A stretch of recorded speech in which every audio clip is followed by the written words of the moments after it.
As they try to unravel the mysteries of the universe, scientists are coming to an astounding conclusion. To make sense of outer space, they need to understand inner space, the microscopic matter that forms the foundation of everything we see. But shrinking down billions of times into the realm of atoms and subatomic particles takes us into a strange, unexplored world. When we descend into the microscopic world, we find that it's really weird and indeed downright bizarre and unbelievable. The stuff in this universe is far smaller than anything we can see with a microscope, but it holds the key to the cosmos. We can only understand where we came from if we understand this crazy micro world. So let's go on a fantastic voyage into an uncharted world known as the microscopic universe.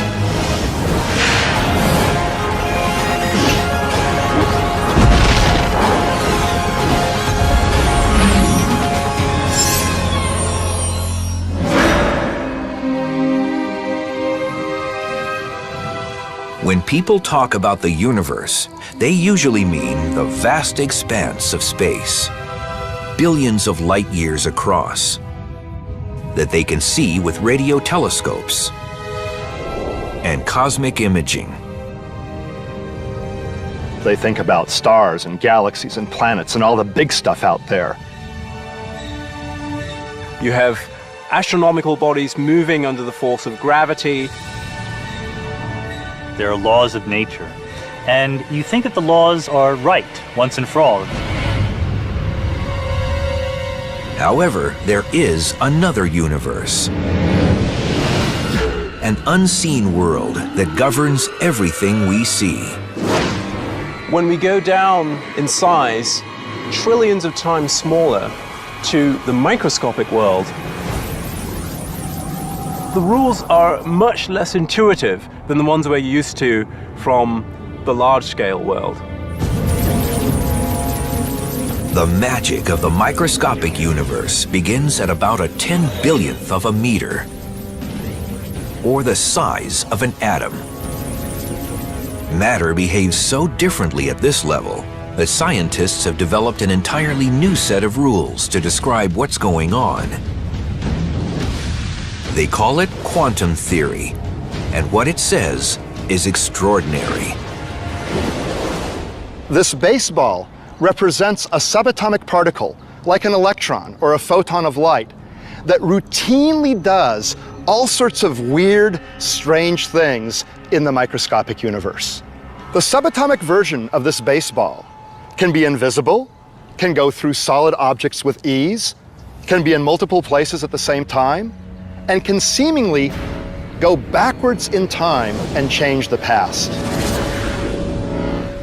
This means I could throw this microscopic baseball to first base and to home plate at the same time, or change the seemingly predetermined outcome of a play while it's still going on.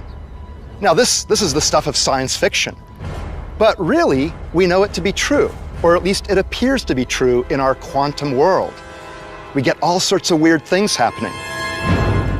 If scientists can understand how these weird things work, they'll be able to put them to use in our everyday world, revolutionizing modern computing and perhaps even allowing us to communicate across the cosmos instantly. The key to making these miracles come true is a process called quantum entanglement, and scientists are already harnessing this astounding discovery for both civilian and military purposes. In quantum physics, what happens to an object over here can instantly affect an object over here, and over here could be millions of miles away. This is how it works. When two subatomic particles interact, they can become entangled. That means their spin, position, or other properties become linked through a process unknown to modern science. If you then make a measurement of one of the particles, then that instantaneously determines what the behavior of the other particle should be. And when the experiment is done, it's found that indeed the other particle's quantum state is exactly determined once you've made a measurement of the partner particle's quantum state. That means if a scientist observes one entangled particle and forces it to spin clockwise, the other entangled particle will immediately start spinning in the opposite direction. That seems intriguing, but it's hardly earth-shattering until you consider that the two entangled particles can be separated by billions of light years. And still, the moment you observe one particle's spin, you've dictated the other particle's spin. That's weird because it may suggest that information has traveled instantaneously, faster than the speed of light, from one particle to another. I don't understand it. I don't know that anyone does. Spooky action at a distance, as Einstein called it. Quantum entanglement is more than a curiosity of the microscopic world, because the effects of entangled particles can be seen and felt in our world. If scientists can overcome some fundamental obstacles, quantum entanglement could someday help humans communicate across vast distances instantly. People sometimes think that quantum entanglement will achieve the desired goal of transferring information at a speed faster than that of light.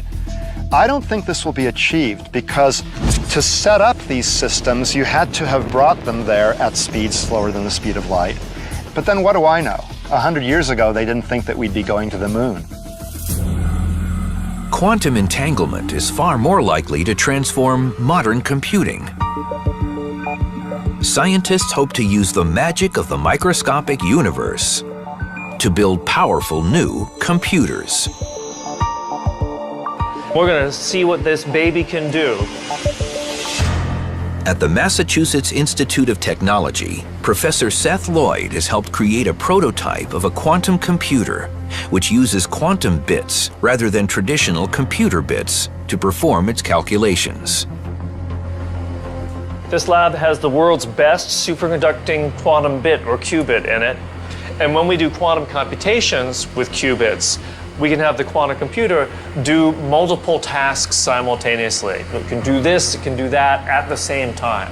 It can add 2 + 2, it can add 1 + 3, and it can add those two things simultaneously.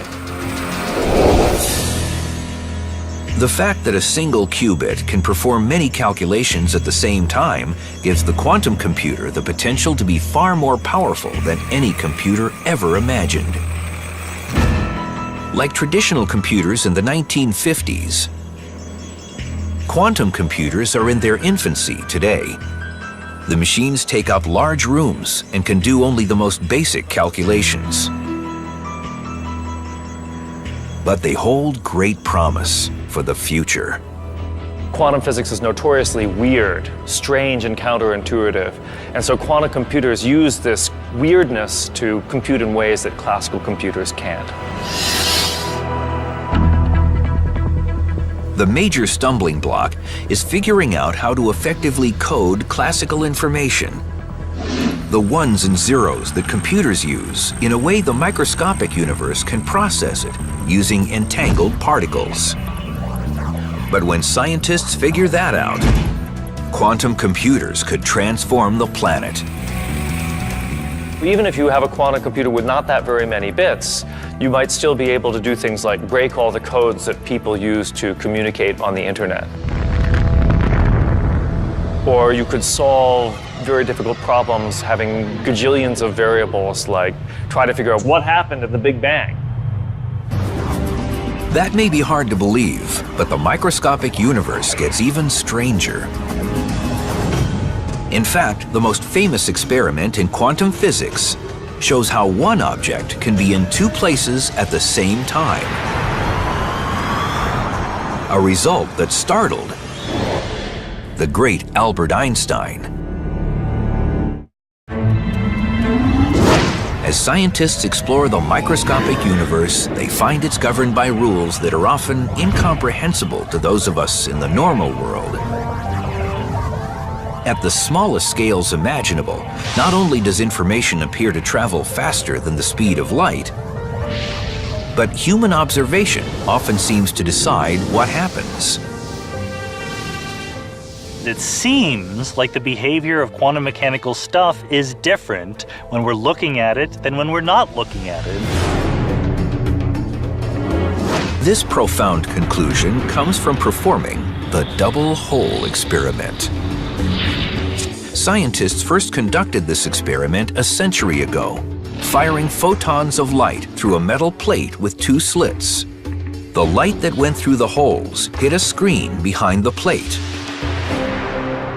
I'm going to demonstrate the results of this amazing experiment with a bunch of baseballs and a barrier that we've set up which has two holes in it.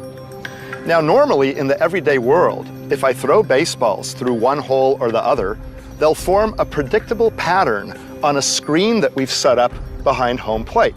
They'll be in one place or the other. Now, let's make that pattern with a whole bunch of baseballs. I'm going to use this pitching machine. Here's the first one. Let's see what happens.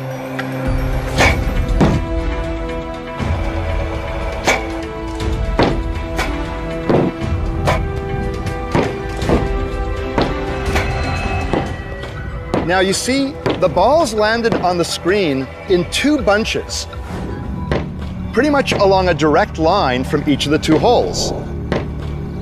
That's natural. That's what we expect. But when we descend into the microscopic universe and use electrons, which are 10 trillion times smaller than baseballs, we get a very different, odd result when we perform this experiment. A pattern that you would expect if these were waves going through both holes at the same time and interfering with themselves. Well, we usually think of electrons as being particles, so how can they exhibit wave-like properties? These test results were confounding. The electron was a particle before it was fired at the screen, yet it formed a pattern on the screen, as if this single electron had gone through both holes at the same time. Does a microscopic particle spontaneously clone itself in midair? After years of study, scientists still don't know exactly what's happening. Probably the most magical thing is that in quantum physics, an object can be in more than one place at the same time. It actually can sense both slits and actually go through and quantum mechanically feel the structure of both slits in the experiment. Most physicists agree that the math is quite solid and leads to solutions that are undeniable and can be confirmed with experimental measurements. But exactly what is happening and how is a matter of debate. To try to grasp this amazing experimental result, scientists decided to observe how individual electrons behaved when they went through the double slit. How exactly could a particle go through both holes at the same time? Scientists got a front row seat to observe the strange behavior of these electrons or other subatomic particles or even photons of light. Doesn't really matter as long as they're small. They didn't just look at where they landed on the screen back there. They also watched the behavior of the particles as they went through the holes. And then they saw something amazing. When scientists were watching the holes, the electrons behaved like particles, forming the baseball-like pattern on the screen back there. But when the scientists weren't watching, then the electrons behaved like waves. They formed a pattern that looked like the interference pattern produced by waves on a screen. That's really strange. What you see depends on whether you're watching or not. If you're watching, you see the particle-like behavior, like baseballs. If you're not watching, you see a wave-like behavior, but not both at the same time. This was nothing less than astounding. Observation seems to change the nature of subatomic particles. Mysteriously, when we're not looking, things are waves. When we are looking, they look like particles. So even an electron, which seems to us like a particle, has wave-like properties when we're not looking at it. The fact that when we don't look, the electron appears to go through both holes, but when we do look, we always see it go through one hole or the other, is what we call the quantum enigma. How could our decision about whether to observe something change how that something acts? There is a technical explanation. To make an observation, you somehow have to interact with the system. For example, you have to shine light on it, which then bounces off and you observe the light. That's how we can tell that a baseball is here or there. We bounce light off of it. Well, for macroscopic particles, that doesn't disturb them very much. But for microscopic particles, the act of bouncing the light off of the particle changes where it is and how it's moving.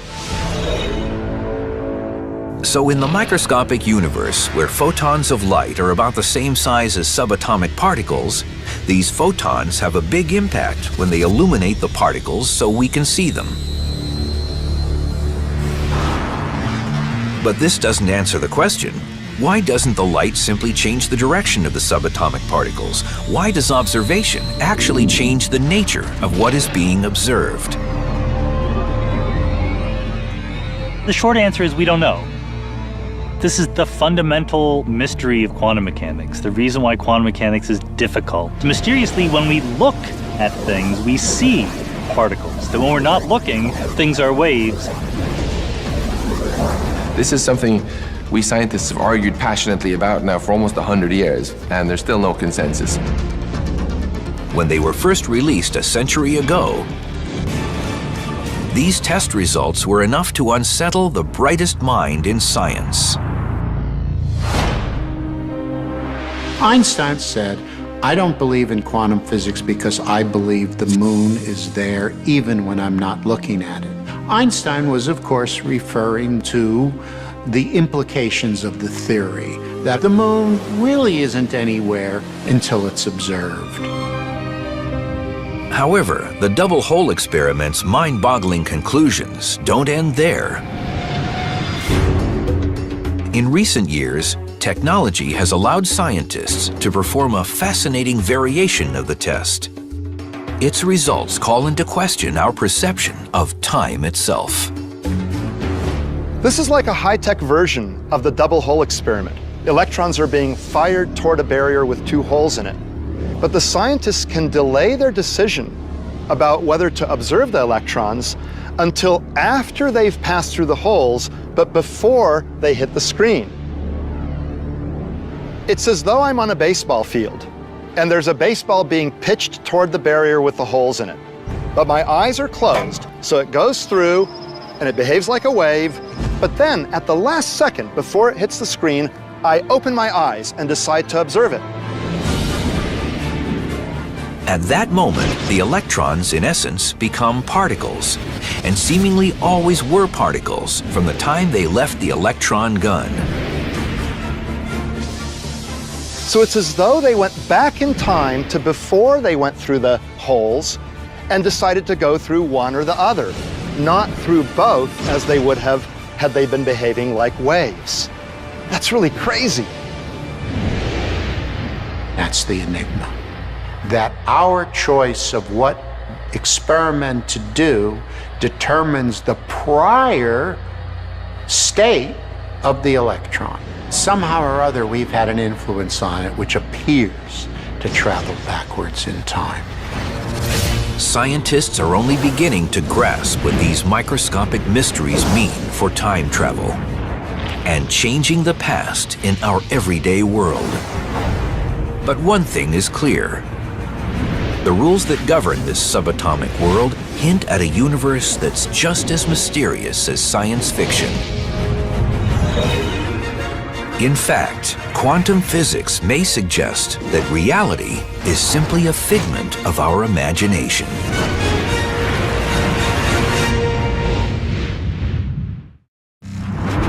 After discovering mysteries in the microscopic universe, scientists wanted to quickly unravel, study, and solve them. But as they tried to figure out exactly what was going on in this strange subatomic realm, they found something completely unexpected. Nature refused to tell them.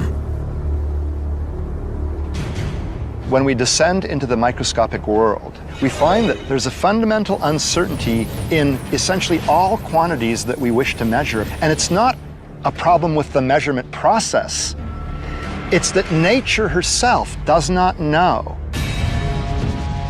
Scientists call this the uncertainty principle, and as strange as it is, it may be the most profound concept to emerge from the microscopic universe. We simply cannot know anything with absolute certainty.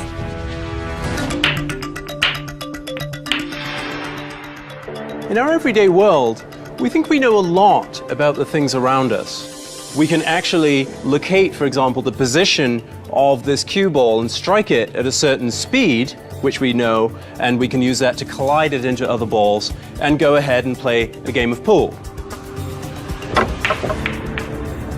But what actually happens if we shrink everything down trillions of times?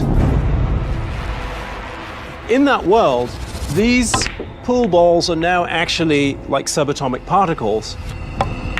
In this microscopic realm, quantum physicists have found they simply cannot determine with any precision where these particles are located because of their wave-like qualities. And what's even stranger, if scientists try to box in a particle, it will always generate enough energy to break out of the box before its position and speed have been determined. The uncertainty principle says nature will not allow its fundamental elements to be boxed in. So because in the microscopic world, because particles will interact with a completely different set of rules, the rules of quantum physics, a microscopic pool will be a completely different game.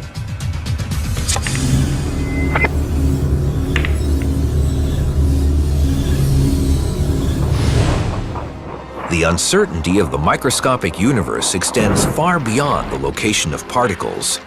It applies to everything, including a particle's energy, and this gives rise to a stunning phenomenon called quantum tunneling. In classical physics, if you throw a ball at a wall and you don't throw it hard enough, it won't go through the wall, it'll bounce back. But if it's an electron and you don't throw it hard enough to go through the wall, it might go through anyway. We call that quantum tunneling.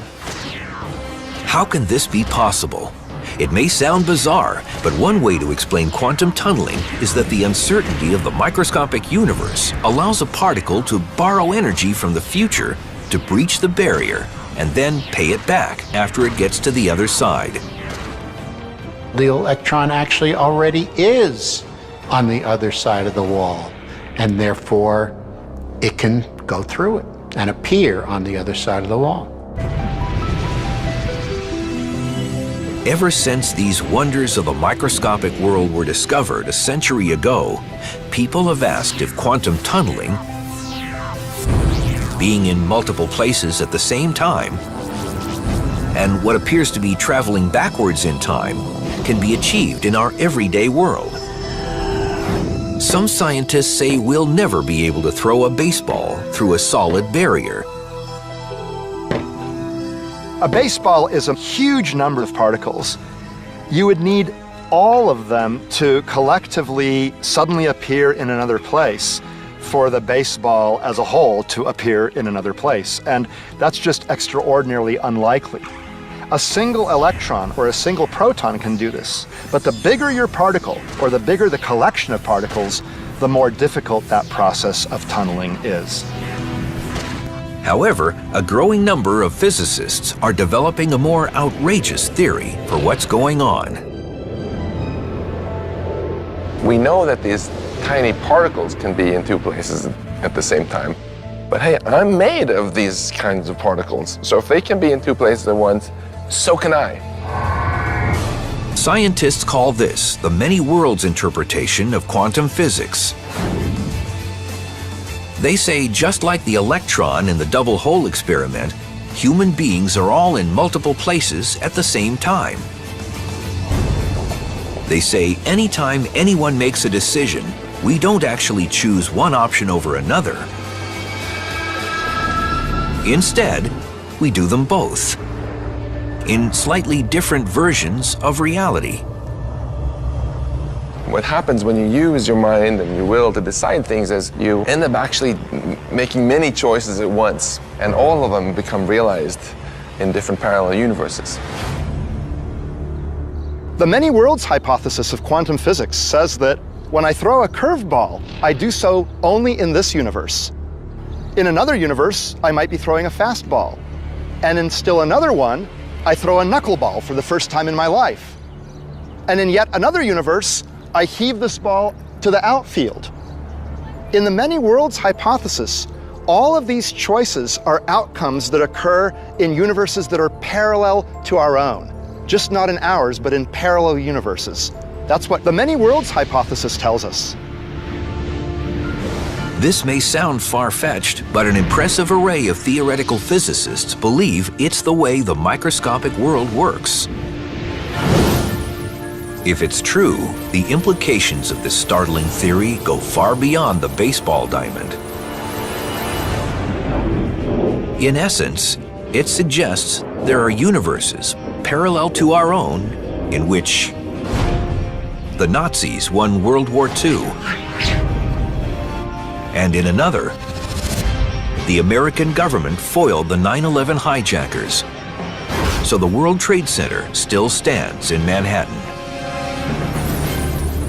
If you take quantum mechanics absolutely at face value, it says that every time you observe something quantum mechanical, you become two different copies of yourself. There's the copy that got one answer and a copy that got another answer. It just implies there's a huge number of other copies of you that saw slightly different things happen in the universe.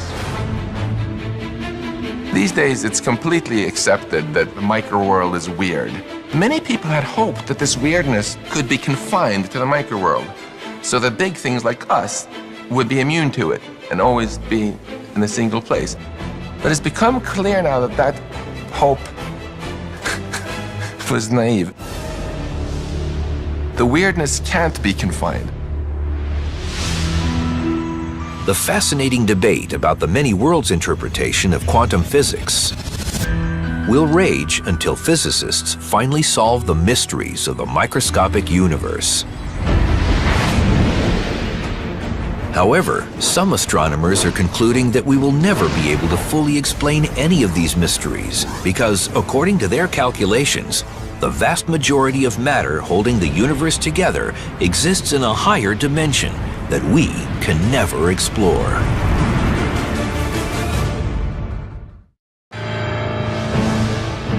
If there's anything in the microscopic universe stranger than quantum particles, it's the mysterious matter that scientists have never seen, but that plays a crucial role in the formation of planets, solar systems, and galaxies. Astronomers know that there's all sorts of matter out there that exerts a gravitational influence, but that we can't see. We call that dark matter. I wouldn't exist if they weren't for dark matter, because dark matter has this nurturing force of bringing things together to form structure, to form galaxies, which are absolutely necessary for life. Dark matter makes up a staggering 85% of the gravitationally attractive stuff in the universe. If the dark matter is some kind of particle, then typically millions of dark matter particles will pass through me every second. But even though they know dark matter exists, astronomers have been confounded by a microscopic mystery. What is it? At first, they thought it was ordinary matter that for some reason they couldn't see. But what happened was astronomers went and took an inventory. We know how much ordinary matter there is in the universe. By ordinary matter, we basically mean atoms, things that are made out of protons, neutrons, and electrons, the elementary particles that go into making you, me, everything on Earth. And it just doesn't measure up. There's not nearly enough ordinary matter in the universe to make up the total. This conclusion was bizarre. How could most of the matter in the microscopic universe not be made of protons, neutrons, and electrons? It's been quite shocking to discover that these atoms actually make up just a small minority of all the stuff in the universe. There's 6 times more of an altogether different substance, which is invisible to us. It's interesting to think that science has brought us to the point where we realize not only are we not the center of the universe, we're not even made of the same stuff as the universe is made of for the most part. Most of the stuff in the universe is this dark matter, and it's some small particle beyond the reach of our direct detection. Some theoretical physicists speculated that dark matter might be made of neutrinos, tiny particles 1,000 times smaller than an electron that fit many of the known characteristics of dark matter. We know neutrinos exist, and they have mass, they contribute weight, so maybe we're done. But now it's turned out that they're not neutrinos. Most of the dark matter is probably not normal neutrinos because they travel very, very quickly. And they wipe out the formation of what's called large-scale structure, the clumping of material, on the scale of galaxies early in the universe's history. So it would be much harder to produce galaxies if the universe is filled with lots and lots of neutrinos zooming around. So the dark matter is not ordinary matter, it's not neutrinos, it's some wholly new kind of particle that we haven't detected yet. It has to be some sort of weird subatomic particle left over from the Big Bang when the universe was very hot and dense. A whole zoo of particles was created. Most of them annihilated or decayed into other particles, but some were left over, and they are what are thought to be the dark matter. But what could this exotic microscopic particle be?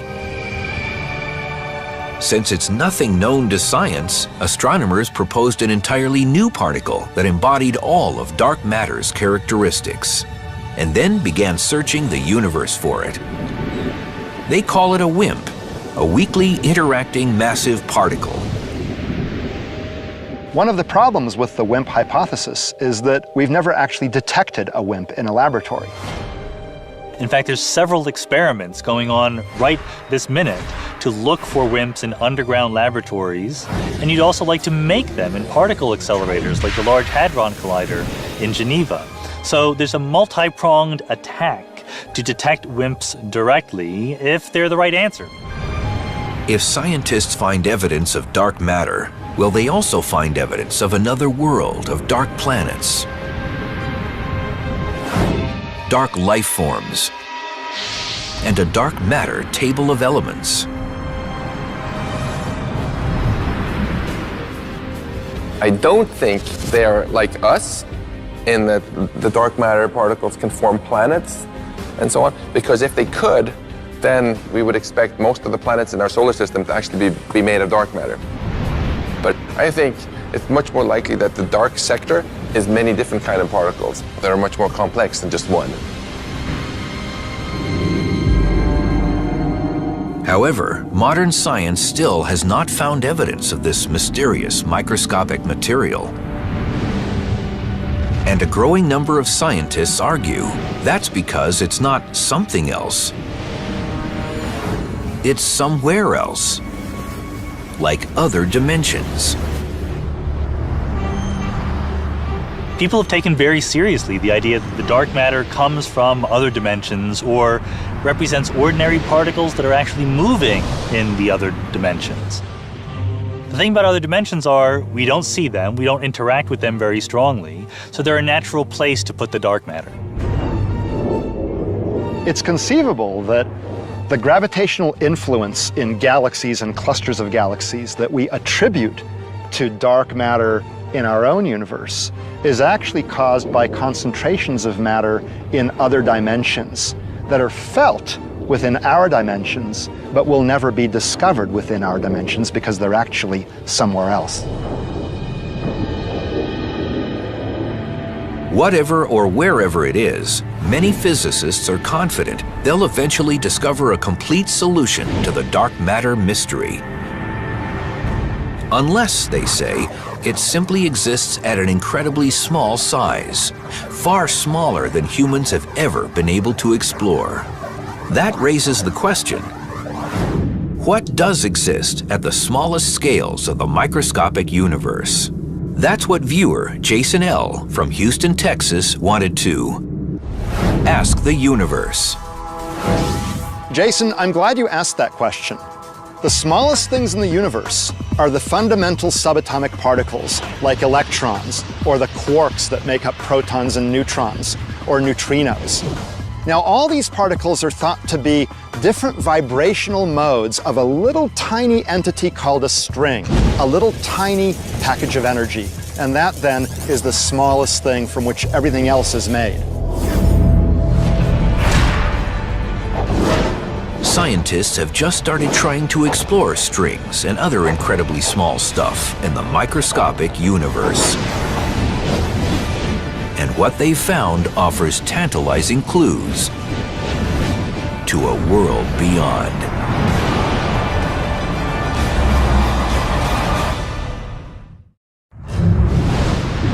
As they delve into smaller and smaller spaces in the microscopic universe, scientists have successfully looked inside atoms. But what exists if we continue our fantastic voyage still deeper into this subatomic netherworld?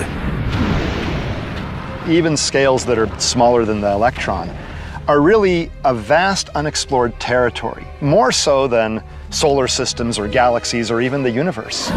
Because we can make observations of planets and stars and galaxies in the universe, but it's hard to conduct experiments that allow us to directly explore tiny scales in time and space. Essentially, what you need to examine the microscopic world is a sharper and sharper tool, something that actually allows you to distinguish the details down at that very small level. But as scientists try to probe spaces smaller than the atom, they cannot possibly focus enough light to illuminate them. They need something more powerful. To look more finely, you need more energy. We can go to incredibly small details using high-energy devices of various kinds. Now, the state of the art are actually particle accelerators. We use elementary particles to actually probe the structure of other elementary particles by colliding them together, letting them interact with each other, and then seeing what comes out at various energy scales. So we can continue this process of examining smaller and smaller distances in space and time by actually going to higher and higher energy with collider experiments. However, the world's largest particle accelerators have not yet generated enough energy to probe things much smaller than the elementary particles inside atoms. Even so, scientists believe something exists at even smaller scales. At a size so tiny, the human mind cannot possibly comprehend it. Physicists are now trying to understand what's called the Planck length, 10 to the minus 33 power centimeters. That's 20 factors of 10, 20 orders of magnitude smaller than an electron. Now, an electron is yay big, and I exaggerate a lot. So the Planck length is just almost unimaginably smaller than any objects we can actually measure. Nevertheless, physicists are trying to deal with these scales, and that's what string theory is all about. String theory says that everything that we think of as a particle is actually a tiny vibrating loop of string. To get an idea of how tiny it is, I have here an eyedropper. We're going to put out 1 drop of water. That has about 1 trillion atoms of hydrogen and oxygen. Now, imagine taking 1 hydrogen atom and blowing it up by 10 billion times. It becomes about half a meter across. And you might say, can we now see the individual strings inside that hydrogen atom? But the answer is no. We can continue to make it bigger, make one hydrogen atom the size of the solar system. The strings are still too small to be seen. It's only when we make that atom the size of our observable universe that a string becomes macroscopically large. If one hydrogen atom is as big as the whole observable universe, how big is a string? Only about the size of one of these trees. The amazing thing is that we human beings can even talk sensibly about what exists at this microscopic scale. Not only can scientists talk sensibly, they've also formulated theories about what happens down there. This is really one of the holy grails of all of science. We think that ordinary space and time cease to exist at the Planck length. What we don't know is what takes their place. We need to replace our idea of space itself by something more fundamental. Something that might involve different numbers of dimensions or just a different concept entirely. One possibility is that space at the Planck length resembles the grid on a football field. The yard lines are the fabric of our universe, and there's simply nothing in between. It could be that time jumps from one discrete point to another, and there are no steps in between. Like little quantum mechanical ants could tunnel from one spot on the grid to another spot on the grid without ever going into the intervening space in between. Why? Because there isn't any intervening space in between. Whatever exists at this incredibly small scale, most scientists believe that the concepts of space and time segue into another kind of universe where shrinking smaller is a meaningless concept. It could be that time and space are what we call emergent properties of the universe, but that if you go to very small spatial scales or very small intervals of time, the concepts of time and space break down. They don't make sense. Scientists say the conditions at the Planck length may be very similar to those that existed before the Big Bang, when everything in our universe was probably concentrated in a microscopic pinpoint. Maybe the same answers to the question about what happens to the universe at the very smallest scales may also be connected to knowing what was the universe like before the Big Bang. Did it just come into being at the Big Bang, or was there something different which then turned into the universe that we're familiar with at the Big Bang? These are all questions we don't know the answer to, but are all connected to the issue of what's going on at the Planck scale. So you might think that these tiny Planck scale things have nothing to do with us, who are much bigger, but actually it has everything to do with us. It's our origins. Our entire universe, if we extrapolate backwards, would have been smaller than the Planck length. Whatever exists at the smallest scales of the subatomic world, and however these things behave, scientists say they must make sense of it all before they can possibly comprehend the cosmos above, human behavior, and what might have existed before the Big Bang. It's a mind-boggling amount of information tucked inside an unimaginably small space of our microscopic universe.